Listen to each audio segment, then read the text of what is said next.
Natex! Welcome to my channel. Tayo ngayon ay gagawa na naman ng panibagong pagkain. Itong pagkain nito ay galing sa Brunei ang recipe. So, ang ating gagawin ngayon ay yung tinatawag na nasi lemak. So, ito po yung ating nasi lemak. Ganito yung preparation ng ating nasi lemak. Meron tayo dito ang cucumber, tapos yung sambal, yung fried chicken, may dilis, at saka may peanuts. Tapos yung ating special rice na malalaman nyo kung paano natin ginawa yung ating rice na masarap. So para lagi pang updated sa ating mga recipe, just follow and subscribe. So umpisahan na natin para malaman nyo kung paano magluto ng napakasarap na nasi. So ito yung ating mga ingredients para sa ating nasi lemak. So, ang pronounce po nito ay lamak sa Brunei or Malaysia o sa Singapore. Kasi pagkain nila to, lagi namin niya ino-order. O kaya yung boss namin gumagawa ng ganito. So, ang ating mga ingredients ay meron tayong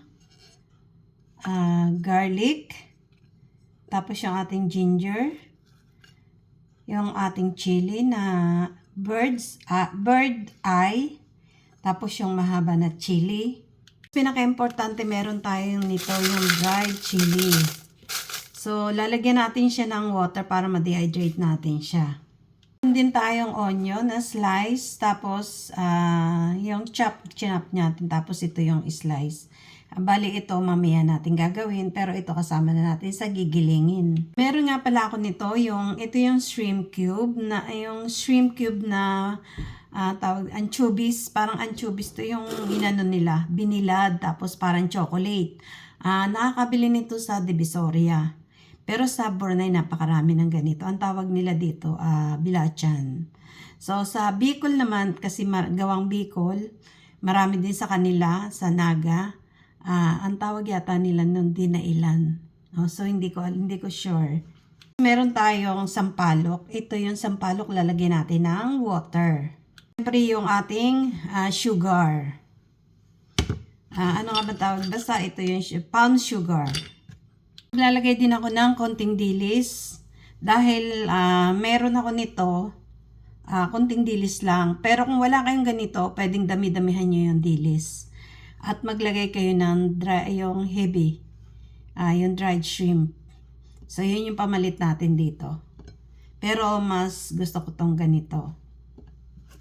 So, nilagyan muna natin ng water yung ating chili. Tapos, mga 2 hours natin siya ibabad. So, balikan natin after 2 hours. So, dahil nasi lemak yung ating gagawin, ang nasi lemak laging may kapartner na chicken at saka rice. Pero unahin muna natin yung chicken. Una pala yung sambal, diba? Yung pinakita ko yung una. Sa sambal yun. Yun yung chili sambal. Tapos, dito naman, chicken, unahin muna din natin na pakuluan. Ito yung chicken ko. Isang piraso lang yung ginawa ko. Tapos, nilagyan natin ng ginger. Tapos, onion. Tapos salt. So, depende sa inyo kung anong paraan ng luto ang gagawin nyo sa chicken. Kasi ako nilalaga ko para sure na lutoon na siya. Kasi bago ko iprito. So, after 2 hours, ito na yung ating chili.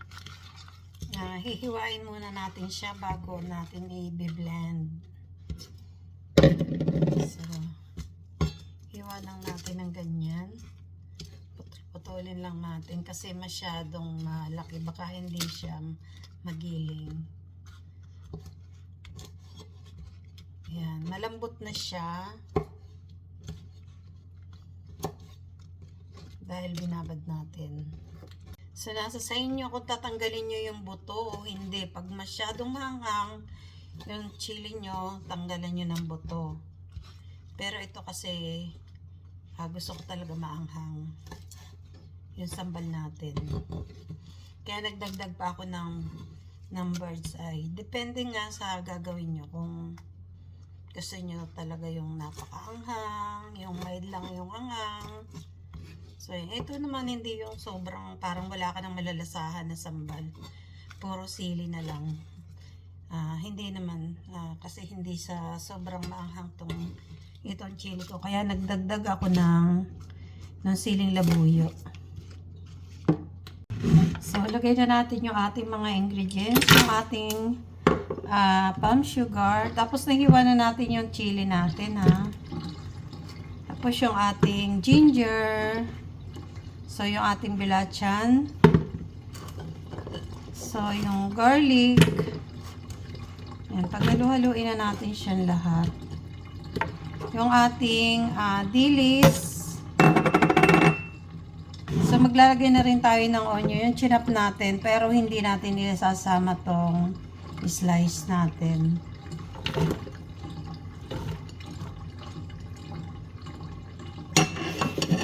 So, lalagay na rin natin yung ating chili. Maglalagay din tayo ng konting water. So, lagyan natin ng konting water. Lagay na rin tayo ng oil.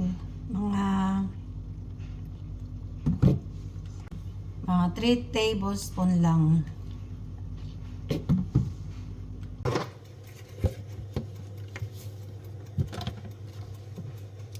So, i-blend lang natin yung ating lahat ng yung ating mga ingredients.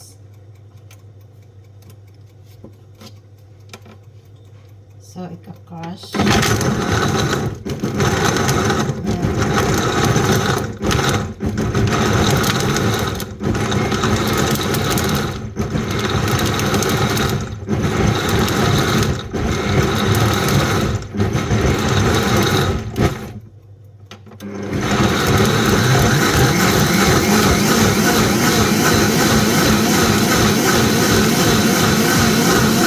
Ito, na-blend na natin yung ating chili. Tapos, di ba may mga kikita ka pang nakadikit sa blender. Lagyan nyo siya ng tubig at ilagay nyo rin dito. Kasi sayang naman. Ngayon, sa isang kawali, maglalagay naman tayo ng oil. Medyo dami-damihan natin ng konti. Yan. Kasi dito rin natin lulutuin yung ating sambal. So, ilalagay na rin natin yung ating onion. Kahit di pa siya sobrang okay lang na hindi pa sobrang mainit yung ating mantika. So, prito lang natin yung ating onion.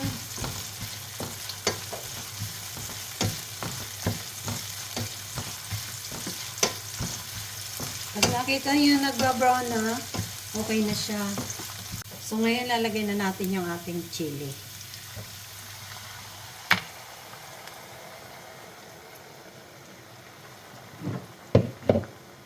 So, maglagay na rin tayo ng yung sampalok natin. Kunti-kunti lang yung lagay natin kasi baka naman mapaasim. Kasi kailangan ang lasa nito parang sweet and sour lang ng konti. Hindi naman siya mas-sour na sobra. So, ayan. Hintayin lang natin siyang maghiwalay yung mantika at saka yung chili. At saka nga pala tikman nyo ko doon sa sugar palm nyo. Kung hindi, palm sugar nyo. Kung hindi siya sobrang, hindi umabot sa panlasa, dagdagan nyo kahit brown sugar o white sugar lang. Pwede na yun. So, maglalagay ako ng salt. Tikman lang natin. Tapos yung kaunting betsin lang. Para naman malasa. Pero doon sa mga hindi gumagamit ng betsin, pwede kayo maglagay ng magic sarap.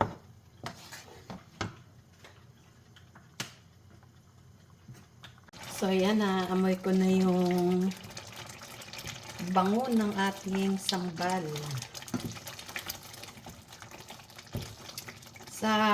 Kasi sa Brunei, napakarami ng klase ng paggawa ng sambal. Iba-iba yung pero ito yung version ko. Pinadali natin.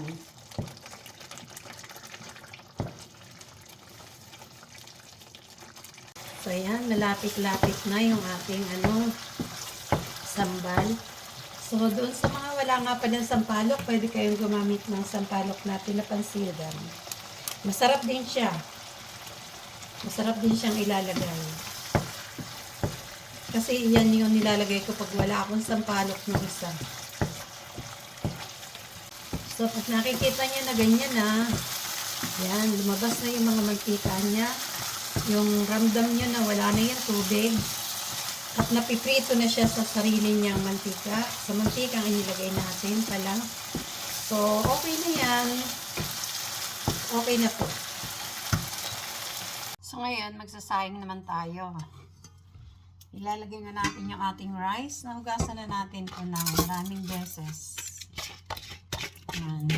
Yung normal lang na pagsasaing. Tapos,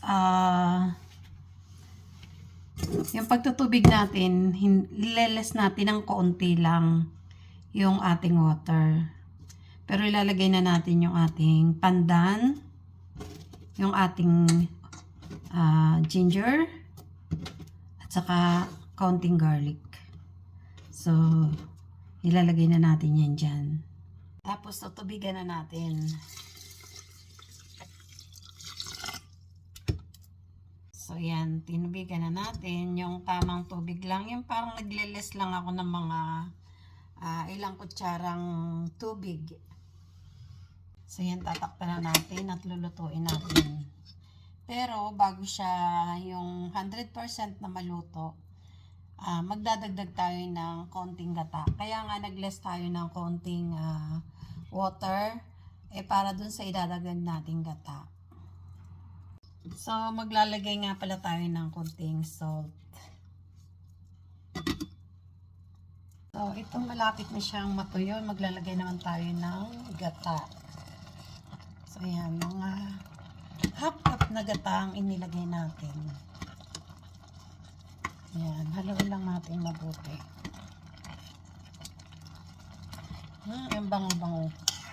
Ang bango-bango ng ating niluluto. Ayan. Ang sarap. Sarap niya.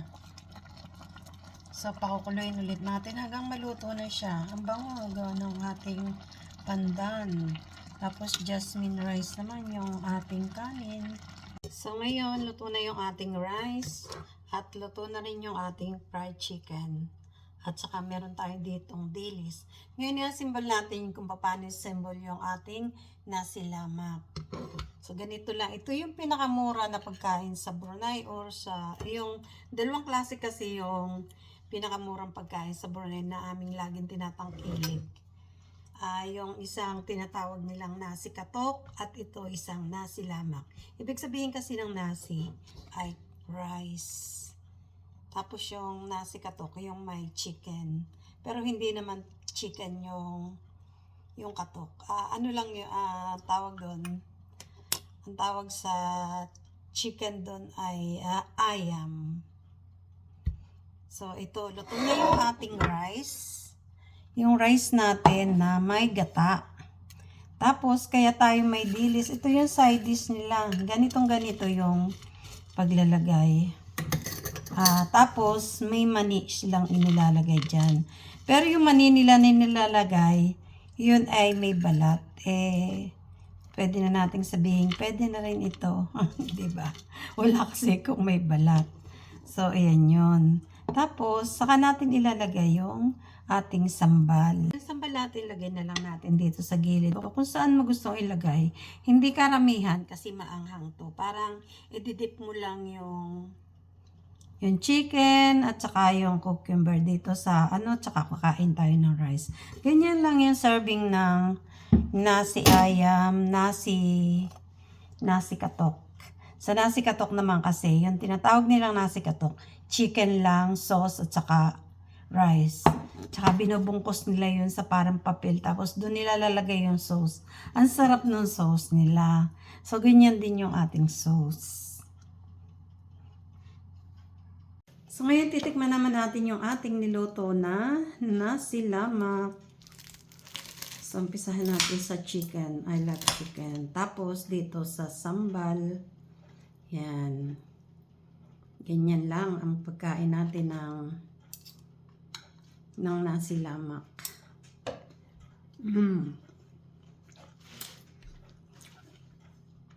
Naalala ko sa Brunei.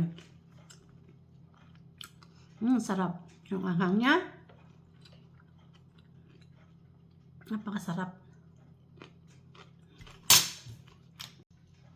So, yan, ang ating nasi lemak, yan. Tapos, yung ating cucumber. Ang sarap.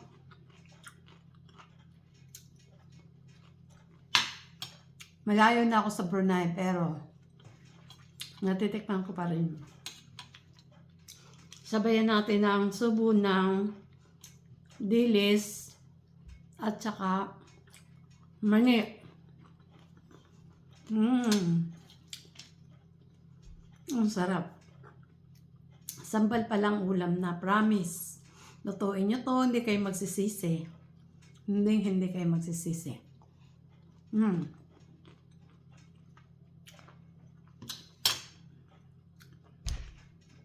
sarap po.